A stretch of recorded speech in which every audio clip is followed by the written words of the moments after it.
আসসালামু আলাইকুম ওয়া রাহমাতুল্লাহি ওয়া বারাকাতুহু। আলহামদুলিল্লাহ, সমস্ত প্রশংসা আল্লাহ সুবহানাহু ওয়া তাআলার জন্য। অতঃপর দরুদ এবং সালাম বর্ষিত হোক আমাদের প্রিয় নবী রাসূলুল্লাহ সাল্লাল্লাহু আলাইহি সাল্লামের প্রতি। আজকে বেশ কিছু গুরুত্বপূর্ণ পয়েন্ট নিয়ে কথা বলবো। সেটা হচ্ছে একই দিনে ঈদ এবং সিয়াম রাখা সম্পর্কে আমাদের দেশে অনেক মতবিরোধ দেখা যায়। তো এটা নিয়ে আমরা কিছু পর্যালোচনা করব আজকে, যে একই দিনে ঈদ এবং সিয়াম রাখা এটা সম্ভব না। সারা বিশ্বে একই দিনে ঈদ এবং সিয়াম এটা পসিবল না, কারণ ঈদ এবং সিয়ামের ব্যাপারটা হবে চাঁদ দেখার উপর নির্ভর করে। আল্লাহ রসুল সাল্লাল্লাহু আলাইহি সাল্লাম তিনি বলেছেন, উল্লেখ করা হচ্ছে সহিহ বুখারীতে, হাদিস নাম্বার 1906, 1907, 1909। আল্লাহ রসুল তিনি বলছেন সাল্লাল্লাহু আলাইহি সাল্লাম যে তোমরা চাঁদ দেখে সিয়াম রাখবে এবং চাঁদ দেখে ঈদ করবে, মানে চাঁদ দেখেই সিয়াম রাখতে হবে, চাঁদ দেখেই সিয়াম ছাড়তে হবে। এটা হচ্ছে পয়েন্ট নাম্বার 1। পয়েন্ট নাম্বার 2, সহিহ মুসলিমে একটি হাদিসে এই বিষয়টি স্পষ্ট করে দেওয়া হয়েছে। এই হাদিসটি আপনারা পাবেন সহিহ মুসলিম আন্তর্জাতিক নাম্বার 1087 এবং হাদিস একাডেমি নাম্বার সহিহ মুসলিম হাদিস নাম্বার 2418। হাদিসটি আপনার স্ক্রিনে লক্ষ্য করুন, একদম বিস্তারিতভাবে আমি বর্ণনা করছি, আপনারা একদম স্পষ্ট হয়ে যাবেন যদি হাদিসটা পড়েন। প্রথমে হাদিসের অনুচ্ছেদটি দেখুন। পরিচ্ছেদ নম্বর 5, ইমাম মুসলিম তিনি অনুচ্ছেদ নিয়ে এসেছেন, নিজ নিজ শহরে চন্দ্রোদয়ের হিসাব অনুযায়ী কাজ করতে হবে। এক শহরের চন্দ্রোদয়ের হুকুম উল্লেখযোগ্য দূরত্বে অবস্থিত অন্য শহরের ক্ষেত্রে প্রযোজ্য নয়।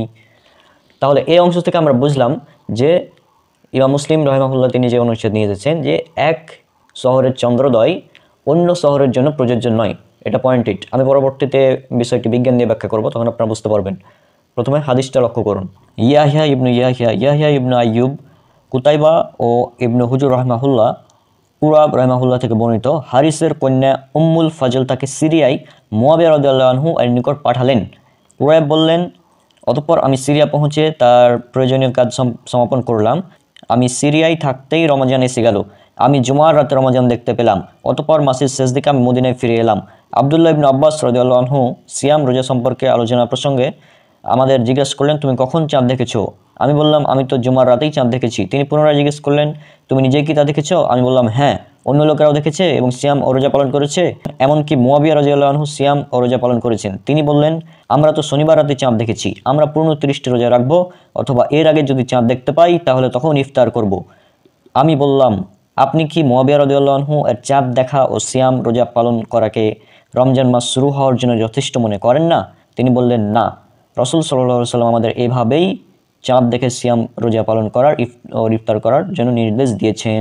হাদিসটির ভাষাগুলো ভালোভাবে লক্ষ্য করুন যে মুয়াবিয়া রাদিয়াল্লাহু আনহু এর চাঁদ দেখা ইবনু আব্বাসের জন্য যথেষ্ট নয়। তিনি বললেন শেষের বাক্যটি, কারণ রাসূল সাল্লাল্লাহু আলাইহি সাল্লাম আমাদের এভাবেই নির্দেশ দিয়েছেন। অর্থাৎ মুয়াবিয়া রাদিয়াল্লাহু আনহু তিনি সিরিয়ায় একদিন আগে, সৌদি আরবের একদিন আগে, মদিনার একদিন আগে সিরিয়ায় চাঁদ দেখতে পেয়েছিলেন এবং সেই অনুযায়ী তিনি সিয়াম পালন করেছিলেন। অপরদিকে মদিনাবাসী অর্থাৎ ইবনু আব্বাস রাদিয়াল্লাহু আনহু তারা কিন্তু শনিবার রাতে চাঁদ দেখে, মানে মুয়াবিয়া রাদিয়াল্লাহু আনহুর পরের দিন চাঁদ দেখে সিয়াম রেখেছে, এবং তিনি এটা বলেছেন যে তার মানে মুয়াবিয়ার চাঁদ দেখা তার জন্য যথেষ্ট নয়। শেষের বাক্যটি কি? কারণ রাসূল সাল্লাল্লাহু আলাইহি ওয়াসাল্লাম আমাদের এটা নির্দেশ দিয়েছেন। এটা আমরা সহিহ বুখারীতে প্রথমে হাদিস উল্লেখ করেছি, সহিহ বুখারী 1909 নম্বর হাদিস, যে তোমরা চাঁদ দেখে সিয়াম রাখো এবং চাঁদ দেখে সিয়াম ভঙ্গ করো, মানে ঈদ পালন করো। তো এটা হচ্ছে মূল পয়েন্ট, যে চাঁদ দেখে সিয়াম রাখতে হবে এবং চাঁদ দেখেই ঈদ করতে হবে, এবং এটা নিজ নিজ শহর অনুযায়ী। যেমন বাংলাদেশ, ভারত, পাকিস্তান এই 3টি অঞ্চল সাধারণত চাঁদের মানে চন্দ্রোদয়ের উদয়স্থল একই, এবং এক্ষেত্রে আমরা দেখতে পাই যে এই 3টি দেশে সৌদি আরব থেকে একদিনের ডিফারেন্স থাকে। আবার যদি আমেরিকা, আফ্রিকা অন্যদিকে চলে যায়, সেখানে আবার সৌদি আরবের একদিন আগে চাঁদ দেখা যায় অন্যান্য দেশে, তাহলে তারা সৌদি আরবের একদিন আগে চাঁদ পালন করে, এবং এই ডিফারেন্সটা অনেক সময় 3 দিন এমনকি 4 দিন পর্যন্ত হয়ে যেতে পারে চাঁদ দেখার এই ডিফারেন্সটা, কারণ এটাই নিয়ম। আর এই বিজ্ঞানের আলোকে এটা কখনোই সম্ভব না যে আপনি একই দিনে সারা বিশ্বে চাঁদ দেখতে পাবেন, এটা কোনোভাবেই বিজ্ঞানের আলোকে সম্ভব নয়। কারণ এই চাঁদ দেখার স্থান, উদয়স্থল এগুলো ভিন্ন ভিন্ন হয়ে থাকে, কারণ এটা বিজ্ঞানের আলোকে কোনোভাবেই সম্ভব না যে আপনি একই দিনে সারা বিশ্বে চাঁদ দেখতে পাবেন, এটা সম্ভব না। আর এটাই হচ্ছে শরীয়তের নিয়ম, যে তোমরা চাঁদ দেখে সিয়াম রাখো, চাঁদ দেখে ঈদ করো, মানে চাঁদ দেখে সিয়াম ভঙ্গ করো। এটা আল্লাহ রাসূল সাল্লাল্লাহু আলাইহি ওয়াসাল্লামের নির্দেশ। তাহলে আশা করছি বিষয়টি স্পষ্ট যে সাহাবীদের আমল, মুয়াবিয়া রাদিয়াল্লাহু আনহু তিনি সাহাবী, ইবনু আব্বাস তিনিও সাহাবী, সাহাবীদের আমল দ্বারা প্রমাণিত যে একই দিনে ঈদ এবং সিয়াম সারা বিশ্বে পালন করা সম্ভব নয়। এটা সাহাবীদের আমল দ্বারা প্রমাণিত। আর রাসূল সাল্লাল্লাহু আলাইহি ওয়াসাল্লাম তিনি তো বলেই দিয়েছেন, এটা উল্লেখ করা আছে সুনান আবু দাউদে হাদিস নাম্বার 4607, অচিরেই তোমরা অনেক মতবিরোধ দেখতে পাবে এবং তোমরা তখন আমার সুন্নাত এবং আমার খোলাফায়ে রাশিদিনের সুন্নাতকে আঁকড়ে ধরবে। রাসূল সাল্লাল্লাহু আলাইহি ওয়াসাল্লাম আরও বলেছেন, সহিহ বুখারী হাদিস নম্বর 2652, সর্বোত্তম যুগ হচ্ছে আমার যুগ এবং এর পরবর্তী যুগ এবং তার পরবর্তী যুগ, অর্থাৎ সাহাবী, তাবেঈ, তাবেঈনদের যুগ। আর কুরাইব রাহিমাহুল্লাহ তিনি একজন তাবেঈ। সুতরাং এ থেকে স্পষ্ট যে সাহাবী এবং তাবেঈ তাদের আমল দ্বারা প্রমাণিত যে একই দিনে সারা বিশ্বে ঈদ এবং সিয়াম উদযাপন করা যাবে না, সম্ভব না। আর রাসূল সাল্লাল্লাহু আলাইহি ওয়াসাল্লাম আরও বলেছেন, এটা উল্লেখ করা আছে মিসকাত হাদিস নম্বর 171, 172, আবু দাউদ 4597, তিরমিজি 2641, যে রাসূল সাল্লাল্লাহু আলাইহি ওয়াসাল্লাম তিনি বলছেন, আমার উম্মত বিভক্ত হবে 73 দলে, 72 দল জাহান্নামে যাবে, একটি দল কেবল জান্নাতে যাবে। সে দলটি কি? সে দলটি সম্পর্কে সাহাবীরা জিজ্ঞেস করলেন যে, ইয়া রাসূলুল্লাহ, জান্নাতি দল কোনটা? তখন রাসূল সাল্লাল্লাহু আলাইহি ওয়াসাল্লাম বললেন, আমি এবং আমার সাহাবী যার উপর প্রতিষ্ঠিত আছি এর উপর যারা থাকবে তারা। অর্থাৎ এখান থেকে স্পষ্ট যে সাহাবীদের যে সমস্ত আমল রয়েছে, আমরা যখন মতভেদ হবে তখন সাহাবীদের আমলের উপর আমরা নির্ভর করব। আল্লাহ পবিত্র কোরআনে বলছেন সূরা নিসা সূরা নম্বর 4 আয়াত নম্বর 59, যে তোমরা আল্লাহর আনুগত্য করো, রাসূলের আনুগত্য করো এবং আনুগত্য করো তোমাদের মধ্যে যারা উলিল আমর তাদের। আর যদি তোমাদের মধ্যে মতবিরোধ হয় তখন সে মতভেদের বিষয়টিকে আল্লাহ এবং তার রাসূলের দিকে ফিরিয়ে দাও, যদি তোমরা আল্লাহ ও পরকালের প্রতি বিশ্বাসী হয়ে থাকো। আল্লাহ বলছেন পবিত্র কোরআনে সূরা নিসা সূরা নম্বর 4 আয়াত নম্বর 65, আর তোমার রবের কসম তারা কখনোই মুমিন হতে পারবে না, ততক্ষণ পর্যন্ত তারা মুমিন হতে পারবে না যতক্ষণ না মতভেদের বিষয়ে, তোমাদের কোনো মতভেদের বিষয়ে তারা তোমাকে মানে রাসূল সাল্লাল্লাহু আলাইহি ওয়াসাল্লামকে নেতা হিসেবে নির্বাচন না করে। আল্লাহ পবিত্র কোরআনে বলছেন সূরা হাসর সূরা নম্বর 59 আয়াত নম্বর 7, রাসূল তোমাদের যা দেয় তা গ্রহণ করো এবং যা থেকে নিষেধ করে তা বর্জন করো। আল্লাহ বলছেন পবিত্র কোরআনে সূরা আহজাব সূরা নম্বর 33 আয়াত নম্বর 21, রাসূল সাল্লাল্লাহু আলাইহি ওয়াসাল্লামের মধ্যে রয়েছে তোমাদের জন্য উত্তম আদর্শ। তাহলে এই সমস্ত আয়াত এবং হাদিস থেকে স্পষ্ট যে আমাদের অনুসরণ করতে হবে পবিত্র কোরআন, সুন্নাহ এবং সাহাবীদের। কেননা সাহাবীদেরকেও আল্লাহ রাসূল সাল্লাল্লাহু আলাইহি ওয়াসাল্লাম বলেছেন সাহাবীদের সুন্নাত অনুসরণ করার জন্য। তো তাহলে এখান থেকে আমরা বিষয়টি স্পষ্ট হয়ে গেলাম যে যেহেতু সাহাবীদের আমরা প্রমাণ পাচ্ছি যে তারা একই দিনে ঈদ এবং সিয়াম পালন করার পক্ষে ছিলেন না, তারা নিজ নিজ দেশের মানে সিয়াম, নিজ নিজ দেশের চাঁদ দেখে সিয়াম এবং ঈদ পালন করতেন। তো সুতরাং আমাদেরকেও নিজ নিজ দেশের চাঁদ দেখে সিয়াম এবং ঈদ পালন করতে হবে। আশা করছি বিষয়টি একদম স্পষ্ট। এখন অনেকে বলতে পারেন যে ভাই, চাঁদ দেখার যদি কোনো আমরা খবর পেয়ে যাই, যে আমরা খবর পেয়ে গেছি যে চাঁদ দেখার যে সৌদি আরবে আজকে চাঁদ উঠে গিয়েছে, তো আমরা সে অনুযায়ী আমরা সিয়াম পালন করে নিলাম, তো এটা সমস্যা কি? তো আমিও বলি যে সূর্যাস্তের সাথে আমরা ইফতার করি সাধারণত, যেটা উল্লেখ করা আছে সহিহ বুখারীতে হাদিস নম্বর 1954, যে যখন রাতের দিক থেকে আসে এবং দিনের দিক দিয়ে চলে যায় এবং সূর্য যখন ডুবে যায় তখন সাইম ইফতার করবে। সহিহ বুখারী হাদিস নম্বর 1954 এবং সহিহ বুখারী 1957 উল্লেখ করা আছে যে দিন ততদিন পর্যন্ত বিজয়ী থাকবে যতদিন লোকেরা দ্রুত ইফতার করবে। সুনান আবু দাউদের 2353 নম্বর হাদিস উল্লেখ করা আছে যে দিন ততদিন পর্যন্ত বিজয় থাকবে যতদিন লোকেরা দ্রুত ইফতার করবে, কেননা ইহুদি এবং খ্রিস্টানরা দেরি করে ইফতার করে।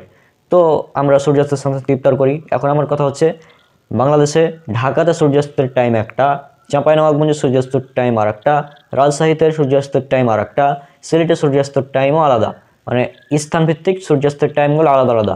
তো আমরা যদি এখন বলি যে আমরা সূর্যাস্তের খবর পেয়ে গিয়েছি, হ্যাঁ, তো তাহলে কি আমরা এখন ইফতার করে নেব? মনে করেন যে চাঁপাইনবাবগঞ্জের 8 মিনিট আগে ঢাকায় সূর্যাস্ত হয়ে গিয়েছে, তো তাহলে কি আমি চাঁপাইনবাবগঞ্জের সূর্যাস্ত হওয়ার 8 মিনিট আগেই ইফতার করে নেব? এটা কি সম্ভব? এটা সম্ভব না, কারণ নিজ নিজ এলাকার সূর্যাস্তের হিসাব অনুযায়ী আমাদের ইফতার করতে হবে। তো ঠিক একইভাবে আমাদের রোজা শুরু করা, মানে সিয়াম শুরু করা, ঈদ পালন করা, এই বিষয়গুলো নির্ভর করে চাঁদের উপর, যেটা আল্লাহ রাসূল সাল্লাল্লাহু আলাইহি ওয়াসাল্লামের হাদিস সহিহ বুখারী হাদিস নাম্বার 1909, এটা থেকে স্পষ্ট যে তোমরা চাঁদ দেখে সিয়াম রাখো এবং চাঁদ দেখে ইফতার করো, মানে ঈদ পালন করো, মানে সিয়াম ভঙ্গ করো। আর সহিহ মুসলিমের ওই হাদিস যেটা আপনারা দেখলেন, সেখান থেকে স্পষ্ট যে আমাদের চাঁদ দেখে সিয়াম রাখতে হবে এবং সেটা নিজ নিজ এলাকার চাঁদ দেখে। এক স্থানের চাঁদ অন্য স্থানের জন্য প্রযোজ্য নয়। হ্যাঁ, সৌদি আরবে চাঁদ উঠেছে কিন্তু আমরা বাংলাদেশ থেকে চাঁদ দেখতে পাচ্ছি না, সুতরাং আমাদের জন্য আজকে সিয়াম ফরজ হয়নি। আমাদের জন্য সিয়াম পালন করা তখন প্রযোজ্য হবে যখন বাংলাদেশে চাঁদ দেখতে পাবো। একইভাবে সৌদি আরবের একদিন আগেই আমেরিকাতে চাঁদ উঠে গিয়েছে। কথার কথা, সৌদি আরবের একদিন আগেই কিন্তু অনেক জায়গায় চাঁদ উঠে, যেমন ওই হাদিসে দেখলেন মুয়াবিয়া রাদিয়াল্লাহু আনহু মানে মদিনার একদিন আগেই সিরিয়াতে চাঁদ দেখতে পেয়েছিলেন, সে অনুযায়ী তিনি কাজ করেছেন। তো ঠিক একইভাবে আমাদের কেউ এই বিষয়টি নিয়ে কাজ করতে হবে যে আমাদের স্থান ভিত্তিক, অর্থাৎ সৌদি আরবের একদিন আগে যদি সিরিয়াতে চাঁদ উঠে যায় তাহলে সিরিয়াবাসীরা সৌদি আরবের একদিন আগে থেকে সিয়াম রাখা শুরু করবে, একদিন আগেই তারা ঈদ পালন করবে। এটাই যৌক্তিক এবং এটাই শরীয়ত ভিত্তিক এবং এটাই দলিল ভিত্তিক, এটাই বেশি মজবুত, এটাই বেশি গ্রহণযোগ্য। হ্যাঁ, বুঝতে পেরেছি আশা করছি বিষয়টা। কারণ আমি সূর্যাস্তের সাথে সাথে ইফতার করছি নিজ নিজ এলাকার সূর্যাস্তের সাথে সাথে। এমন না যে ঢাকায় সূর্যাস্ত হয়ে গিয়েছে, আমি এখন চাঁপাইনবাবগঞ্জে আছি, হ্যাঁ আমি 8 মিনিট আগে ইফতার করে নিলাম, বিষয়টা এমন না, এটা সম্ভব না। হ্যাঁ, নিজ নিজ এলাকার সূর্যাস্তের উপর ভিত্তি করে ইফতার করতে হবে। একইভাবে নিজ নিজ এলাকার চন্দ্রোদয় এর উপর ভিত্তি করে ঈদ এবং সিয়াম পালন করতে হবে। তো আশা করছি এই বিষয়টি একদম স্পষ্ট, খুবই সিম্পল বিষয়, কিন্তু মানে বিষয়টা প্যাঁচ লাগিয়ে দেয় আমরা, এই জন্য সমস্যা হয়। আচ্ছা, এবার তাহলে আমি কয়েকটি উদাহরণ দিই, তাহলে বিষয়টা আরও ক্লিয়ার হয়ে যাবে ইনশাল্লাহ। সহি বুখারী হাদিস নাম্বার 1145, কিতাবুত তাহাজ্জুদ, অর্থাৎ তাহাজ্জুদ অধ্যায়ের 1145 নম্বর হাদিস। এখানে আবু হুরায়রা রাদিয়াল্লাহু আনহু থেকে বর্ণিত, তিনি বলেছেন, রাসূল সাল্লাল্লাহু আলাইহি ওয়াসাল্লাম তিনি বলেছেন যে আল্লাহ সুবহানাহু ওয়া তাআলা প্রতি রাতের শেষ তৃতীয়াংশে প্রথম আসমানে নেমে আসেন এবং বলতে থাকেন, কে আছো আমার কাছে চাও, আমি তাকে তাই দিয়ে দিব, কে আছো আমার কাছে ক্ষমা চাও, আমি তাকে ক্ষমা করে দিব, যা চাও তাই দিয়ে দেবো। এইভাবে আল্লাহ ফজরের আগ মুহূর্ত পর্যন্ত রাখতে থাকেন, শেষ তৃতীয়াংশ রাত্রের। এখন আমার প্রশ্ন, পৃথিবীতে সর্বপ্রথম রাত হয় জাপানে, তারপর তার 3 ঘন্টা পর বাংলাদেশে, তার 3 ঘন্টা পর সৌদি আরবে, তারও 15 ঘন্টা পর যুক্তরাষ্ট্রে বা আমেরিকাতে। অর্থাৎ মানে জাপানে যে সময়, মানে বাংলাদেশে যে সময় দিন, আমেরিকাতে ওই সময় রাত। বাংলাদেশে যে সময় দিন, আমেরিকাতে ওই সময় রাত। তাহলে এখন আমার প্রশ্ন, আল্লাহ যে প্রথম আসমানে নেমে আসেন রাত্রের শেষ তৃতীয়াংশে, তাহলে কি এখন বলবেন যে এটা কোন রাত অনুযায়ী আপনি মানে এই আমলটা করবেন? তাহাজ্জুদটা কোন দেশের রাত অনুযায়ী করবেন? বিশ্বব্যাপী একই সাথে রাত হওয়া সম্ভব? সারা পৃথিবীব্যাপী একই সাথে রাত হওয়া সম্ভব নয়। তাহলে কি আপনি বলবেন যে হ্যাঁ, আমি জাপানের যেহেতু সর্বপ্রথম সূর্যাস্ত হয়, সুতরাং জাপানের রাত অনুযায়ী আমি তাহাজ্জুদ পড়বো, এটা কি আপনি করেন? জি না, আপনি কিন্তু এটা করবেন না। আপনি বাংলাদেশে আছেন, আপনি বাংলাদেশের রাত অনুযায়ী আমলটা করবেন। এখন আমি বলবো যে বাংলাদেশে তো যখন রাত, যখন আপনি তাহাজ্জুদ পড়ছেন যে টাইমে, ওইটা আমেরিকাতে দিন, তাহলে তারা কিন্তু ওই টাইমে তাহাজ্জুদ পাচ্ছে না, তাই না? তাহলে আপনি নিজেই বলবেন যে এটা নিজ নিজ দেশের রাত অনুযায়ী এই আমলটা করতে হবে, আপনি বলবেন এটা। তাহলে এই ঈদ এবং সিয়াম পালন করার ব্যাপারে কেন ডাবল স্ট্যান্ডার্ড? তো বুঝলাম না ব্যাপারটা, তাই না? তারপর লাইলাতুল কদর 1000 মাসের চেয়ে উত্তম, সূরা কদর পড়বেন, 97 নম্বর সূরা পবিত্র কোরআনের। হ্যাঁ, তো এখন আমার কথা হলো যে এই লাইলাতুল কদর কোন দেশের রাত অনুযায়ী? জাপানের রাত অনুযায়ী, আমেরিকার রাত অনুযায়ী, না বাংলাদেশের রাত অনুযায়ী? কোন দেশের রাত অনুযায়ী? কারণ বাংলাদেশে যখন রাত, আমেরিকাতে তখন দিন। তাহলে এই বিষয়টা আপনি কীভাবে বলবেন? বিষয়টা আপনি কীভাবে হ্যান্ডেল করবেন? আপনি বলবেন যে না, এটা নিজ নিজ দেশের রাত অনুযায়ী মানে এই আমলটা, লাইলাতুল কদরের আমলটা করতে হবে নিজ নিজ দেশের রাত অনুযায়ী, তাই না? এটা আপনি নিজেই বলবেন, আপনি নিজেই এটা স্বীকার করবেন যে নিজ নিজ দেশের রাত অনুযায়ী লাইলাতুল কদরের আমল করতে হবে, তাই না? কিন্তু যখন ঈদ এবং সিয়ামের বেলায় আসছে, তখন আপনার স্ট্যান্ডার্ড চেঞ্জ হয়ে যাচ্ছে যে না, বিশ্বব্যাপী একই দিনে ঈদ পালন করতে হবে, একই দিনে সিয়াম পালন করতে হবে। আজীব ব্যাপার। এটা হচ্ছে অ্যান্টিভেনাম জবাব, আমরা এভাবে দিয়ে থাকি বিষয়গুলো, যে আপনি যেভাবে মাপবেন আমরা সেভাবে মেপে দেখিয়ে দিতে পারবো। হ্যাঁ, তো এরকম যদি আপনারা যুক্তি দেন যে বিশ্বব্যাপী একই দিনে ঈদ এবং সিয়াম পালন করতে হবে, তো আমিও বলবো যে বিশ্বব্যাপী একই সাথে লাইলাতুল কদর পালন করতে হবে, হোক আমেরিকাতে দিন, তারপরেও ওই লাইলাতুল কদর আমেরিকাতে দিনেই পালন করতে হবে, আমি এটা বলবো তখন। ঠিক আছে, আশা করছি বিষয়টা স্পষ্ট। হ্যাঁ, মানে এই বিষয়গুলো না আমার কাছে জাস্ট মানে যখন পড়াশোনা করলাম বিষয়টা নিয়ে, তখন এটা আসলে খেয়াল করলাম যে তাই তো, যে যদি লাইলাতুল কদর যখন বাংলাদেশে রাত, তখন আমেরিকাতে দিন, তাহলে একসাথে রাত হওয়া তো সম্ভব না বিশ্বব্যাপী। ঠিক যেভাবে একই সাথে জ্যোতির্বিজ্ঞান, আমি তো বলেছি যে বিজ্ঞানের আলোকে বৈজ্ঞানিকভাবে এটা কোনোভাবেই সম্ভব না যে আপনি একসাথে সারা পৃথিবীতে মানে চাঁদ দেখতে পাবেন, এটা সম্ভব না। বাংলাদেশের চন্দ্রোদয়ের স্থান এক, সৌদি আরবে চন্দ্রোদয়ের স্থান এক, আমেরিকাতে চন্দ্রোদয়ের স্থান আরেক। অর্থাৎ এই ডিফারেন্সটা চন্দ্রোদয়ের 3 থেকে 4 দিন পর্যন্ত হয়ে থাকে। 2 দিন, বেশিরভাগ 2 দিন হয়, 3 থেকে 4 দিন হয়ে যায় অনেক সময়। তাহলে এই বিষয়টা তো আমাদের বুঝতে হবে, শুধু একদিন দেখলে তো হবে না, তাই না? তাহলে আপনি যদি বলেন যে বিশ্বব্যাপী একই সাথে মানে একই দিনে ঈদ এবং সিয়াম পালন করতে হবে, তাহলে বিশ্বব্যাপী একই সাথে ইফতার করতে হবে। ইফতার মানে আমরা জাপানে তো আগে সূর্যাস্ত হয়ে যায়, তাই না? জাপানে যেহেতু আগে সূর্যাস্ত হয়, তো বাংলাদেশে তখন বিকাল 3টা আর জাপানে তখন সূর্যাস্ত হয়ে গিয়েছে, তো আমি এখন 3টার সময় ইফতার করে নেব, হবে না? তখন বলবেন যে না, হবে না, তোমার নিজ দেশ, এমনকি নিজ দেশ না, তোমার নিজ জেলার নিজ স্থানের সূর্যাস্তের টাইম অনুযায়ী ইফতার করতে হবে, এটা আপনি বলবেন, ঠিক না? এখন আপনি বলবেন যে আমাদের ইসলাম একটা কোরআন একটা, আমাদের নবী একজন, আল্লাহ একজন, হ্যাঁ, আমাদের রমজান মাসও একটা, চাঁদও একটা। তো সুতরাং আমাদের বিশ্বব্যাপী একই সাথে ঈদ এবং সিয়াম পালন করতে হবে। তো আমি বলি সূর্যও একটা, তো বিশ্বব্যাপী একই সাথে মানে সাহারি শেষ করতে হবে, একই সাথে ইফতার করতে হবে। সিম্পল, তাই না? আপনি যদি যুক্তি দেন তো আমরা পাল্টা যুক্তি দিতে পারবো। তো এটা তো কোনো সময় আপনি চাঁদের বেলায় এক হিসাব করছেন, সূর্যের বেলায় আরেক হিসাব করছেন, বিষয়টা তো এমন না। আমার এখান থেকে শেষ পয়েন্ট হচ্ছে এটা যে বিশ্বব্যাপী একই দিনে ঈদ এবং সিয়াম পালন করা পসিবল না। হ্যাঁ, যেভাবে বিশ্বব্যাপী একই সাথে লাইলাতুল কদর পালন করা সম্ভব না, বিশ্বব্যাপী একই সাথে সাহারি এবং ইফতার করা সম্ভব না, ঠিক তেমনই বিশ্বভাবে একই সাথে ঈদ এবং সিয়াম পালন করা সম্ভব না। কারণ চন্দ্র এবং সূর্যের হিসাব অনুযায়ী হবে।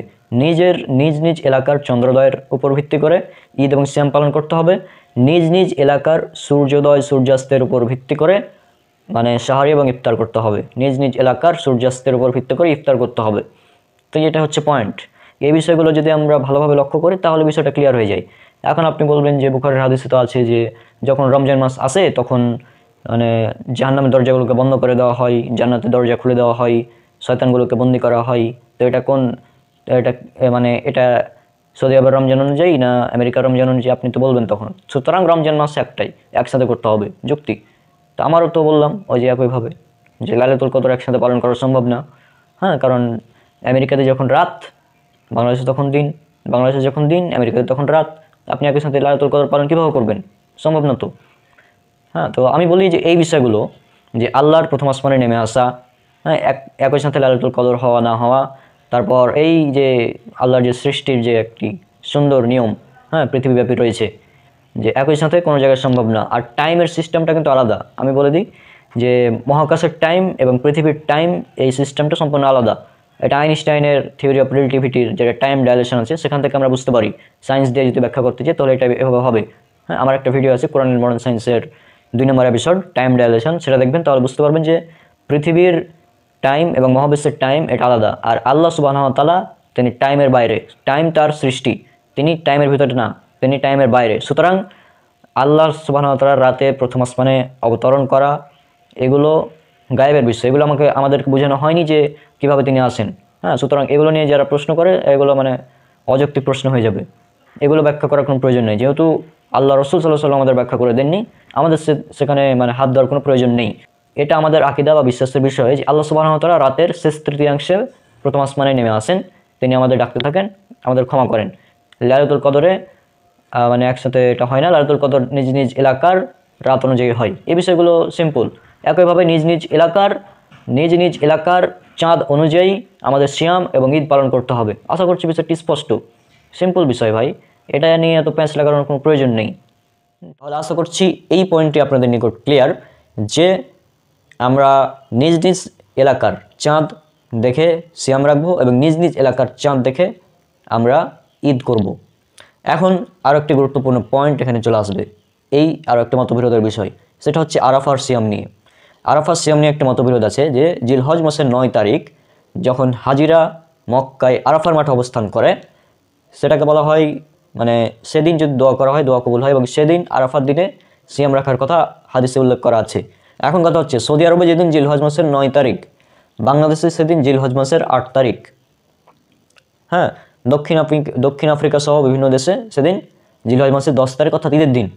এখন এখানে একটি পয়েন্ট, আরাফাত সিয়াম সম্পর্কে হাদিস উল্লেখ করা আছে সহিহ মুসলিমে 1162 নম্বর হাদিস, আন্তর্জাতিক নাম্বার, এবং হাদিস একাডেমি নাম্বার হচ্ছে 2636 এবং 2637।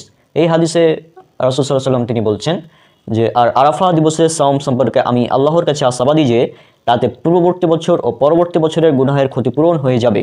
এখন আমার একটি এখানে পয়েন্ট, এটা হচ্ছে যে আরাফার দিন এটা হচ্ছে জিলহজ মাসের 9 তারিখ, আরাফার দিন জিলহজ মাসের 9 তারিখ।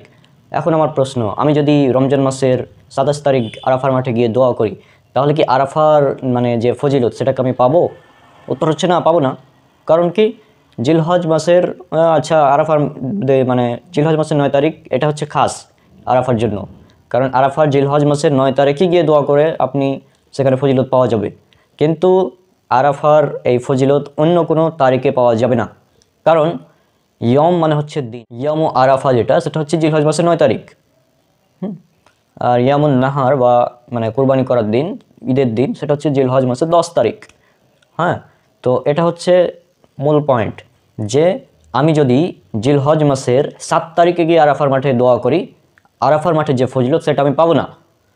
হ্যাঁ, আর হাদিস বলছে কি আরাফার দিনের সিয়াম, আরাফার দিনের সিয়াম পূর্ববর্তী ও পরবর্তী সমস্ত গুনাহ ক্ষমা করে দেওয়া হবে, হাদিসে বলা হচ্ছে আরাফার দিনের সিয়াম।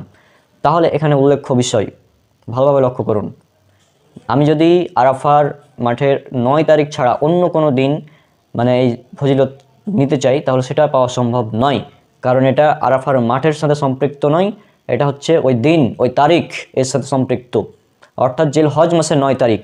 আর এই কারণে আমাদেরকে এই আরাফার সিয়ামটা রাখতে হবে জিলহজ মাসের 9 তারিখে। এছাড়া আপনি আরাফার মানে জিলহজ মাসের 1 থেকে টানা 9 দিন সিয়াম রাখতে পারেন, নো প্রবলেম, 1 থেকে টানা 9 দিন, এটা হাদিসে উল্লেখ করা আছে। সুনান নাসাই হাদিস নাম্বার 2374।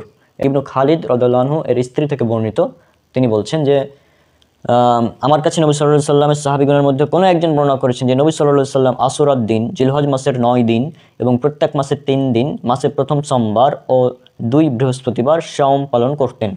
তো এই হাদিস থেকে স্পষ্ট যে আপনি জিলহজ মাসের প্রথম একটানা 9 দিন সিয়াম পালন করুন, কোনো সমস্যা নেই। তবে যদি আরাফার ফজিলত পেতে চান তাহলে আপনাকে জিলহজ মাসের 9 তারিখ সিয়াম রাখতে হবে। হ্যাঁ, এখন এটা মতভেদপূর্ণ মাসালা।